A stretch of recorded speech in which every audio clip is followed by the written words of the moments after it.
Como é que ele cresce? Ele cresce com dinheiro. Tem dois tipos de dinheiro nessa fase. Já não dá mais para crescer com friends, family and fools. Ele tem que crescer com gente grande. Um dos crescimentos que acontece principalmente nos países mais desenvolvidos é via mercado de capitais. Ou seja, o capital de risco investe, depois o capital de risco investe para atingir o nível que a gente chama de série A, depois é série B, depois é série C e desemboca, porque o capital de risco ele exige muito de retorno, quer dizer, você tem que ter uma coisa que tem um retorno muito grande, e só entra se tiver a visão de sair, ou seja, tem que ter liquidez. Então o cara só aplica a fase A se ele vê que vai ter uma fase B, alguém que vai comprar. Ele só vai investe a fase B se alguém na fase C. E por aí vai. E no final, o último só investe se tiver chance do mercado de capitais, da Bolsa de Valores, poder absorver o capital,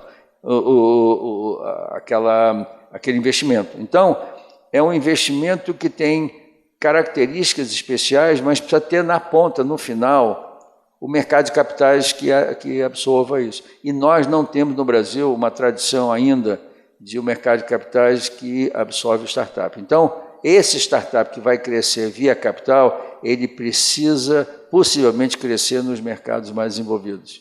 Nova York, na Bolsa de Nova York, Frankfurt, Londres, que se ele não se tornar competitivo internacionalmente, o capital não vai entrar e não vai poder ajudá-lo a crescer. Talvez a gente tenha que seguir um modelo parecido com o modelo israelense, que é os startups mais competitivos ganham uma passagem de ida para os Estados Unidos, sem volta. Vai lá e se vira. Aí entra no mercado de capitais americano para poder crescer. Então esse é um caminho, que não deve ser o caminho principal dos nossos startups, mesmo dos competitivos. Os nossos startups competitivos, qual é o melhor caminho que ele tem aqui no Brasil? É ser comprado.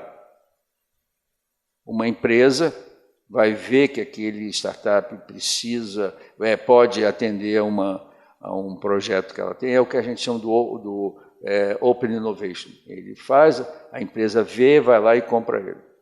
Não é o que está acontecendo hoje. Hoje, as empresas fazem hackathons, procuram gente que consiga resolver problemas dela, mas é um projeto. Startup não vive de projetos, startup é um negócio. O negócio faz para muita gente, não é para aquela empresa.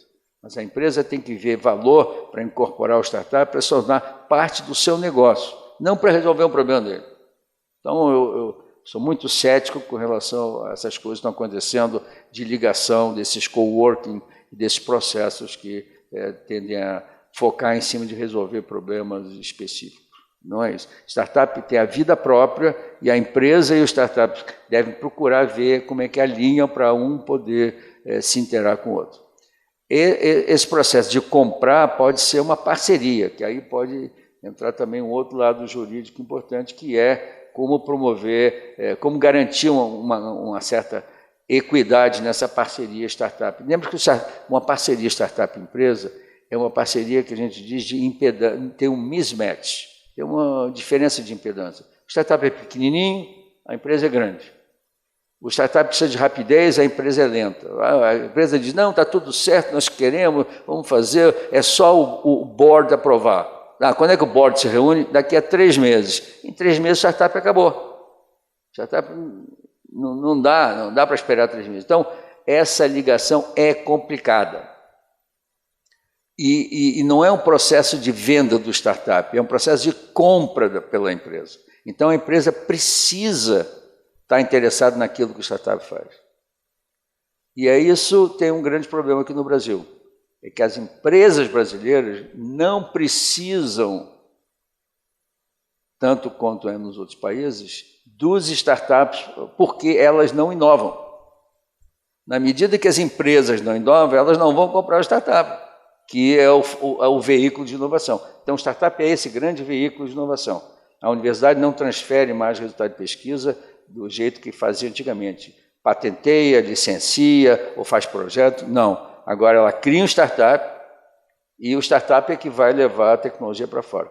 Mas vai levar para quem? Para quem precisa. Se a empresa não precisa, não tem negócio. Então, nós precisamos de entender que esse processo de interação startup-empresa depende dos dois. E depende mais da empresa. Se a empresa não precisar, ela não vai comprar o startup. Não é uma venda, vou me vender para quem quiser. Então, esse vai ser um outro processo que a solução está em estimular a inovação na empresa. A empresa entender que o startup é uma importante fonte de inovação para ela. Então, no lado inicial, eu falei, é o problema da ligação com a universidade. Depois, a ligação nas áreas regulatórias com o Congresso, que poderá eventualmente mudar as leis, ou com as agências regulatórias para criar um fast track e resolver o problema de otimizar o acesso dos startups nas áreas regulatórias com um registro.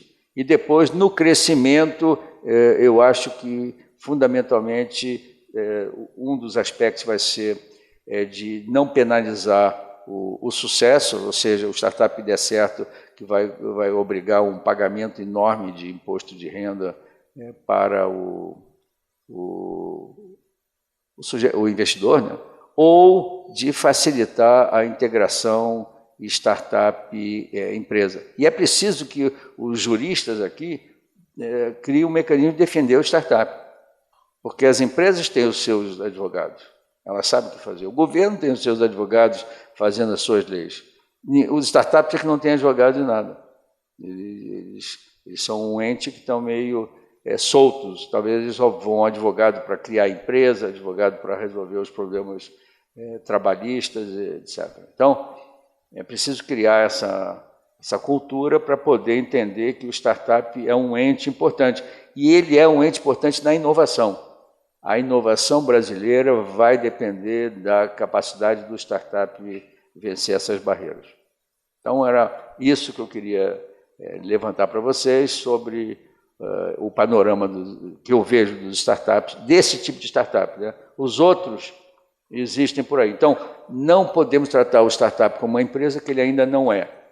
E essa etapa exige que a gente foque nos problemas que o startup vai passando para poder ser bem sucedido.